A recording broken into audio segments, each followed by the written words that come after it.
สบายดีค่ะพระเจ้ามีชื่อว่าบุญมีแก้วบุญเหือกปัจจุบันศึกษาอยู่มหาวิทยาลัยแห่งศาสตร์คณะศึกษาศาสตร์สาขาคู่เคมีปี2วันนี้เราจะมาเรียนรู้เกี่ยวกับสัตว์อ่อนแรงเนาะซึ่งเราจะมาเรียนรู้เกี่ยวกับการจัดแบ่งซึ่งที่เป็นแนวใดนั่นก็ติดตามเบิ่งนำกันเนาะซึ่งการจัดแบ่งสัตว์อ่อนแรงนี้มันจะจัดแต่เพิ่มรุมเนาะก็คือสัตว์อ่อนแรงมันจัดอยู่ในอาณาจักรสัตว์กลุ่มสาขาสัตว์บ่มีกระดูกสันหลังสาขาสัตว์อ่อนแรง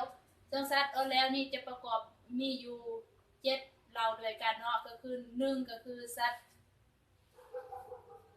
ห้อยก้นแหลมเนาะห้อยก้นแหลมมันจำพวกนี้แล้วก็ห้อยปากกว้างนี่เนาะห้อยปากกว้างแล้วก็เราห้อยอองเปียงพวกนี้เนาะแล้วก็ห้อยบ่มีเปลือกห้อยบ่มีเปลือกแม่นจำพวกนี้แล้วก็ห้อยกาบคูห้อยกาบคูแม่นจำพวกห้อยแข้งแล้วก็เรางาซากก็คือจำพวกนี้เนาะแล้วก็เราปลาหมึกก็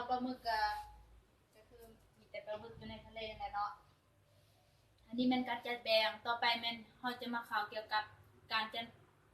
จัดลำดับหมวดหมู่ของสัตว์อ่อนแรงเนาะซึ่งการจัดลำดับหมวดหมู่ของสัตว์อ่อนแรงนี่แม่นจะจัดแต่ลุ่มขึ้นเทิงเนาะ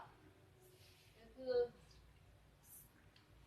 เราห้อยก้นแหลมนี่จัดอยู่ในสาขาสัตว์อ่อนแรงกลุ่มสาขาสัตว์บ่มีกระดูกสันหลังอาณาจักรสัตว์เราห้อยปากกว้างแม่นจัดอยู่ในสาขาสัตว์อ่อนแรงกลุ่มสาขาสัตว์บ่มีกระดูกสันหลังอาณาจักรสัตว์ตัวที่3ก็คือเราห้อยอองเปียงแม่นจัดอยู่ในสาขาสัตว์อ่อนแรงกลุ่มสาขาสัตว์บ่มีกระดูกสันหลังอาณาจักรสัตว์เราห้อยบ่มีเปลือกจัดอยู่ในสาขาสัตว์อ่อนแรงกลุ่มสาขาสัตว์บ่มีกระดูกสันหลังอาณาจักรสัตว์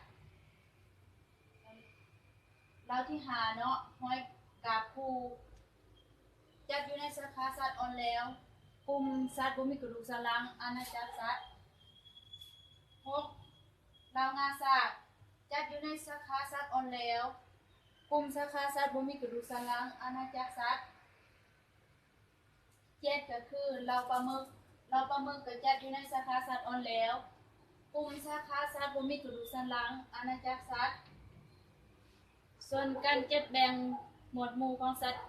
อ่อนแรงก็มีสำนี้เนาะขอขอบใจที่ติดตามเบิ่ง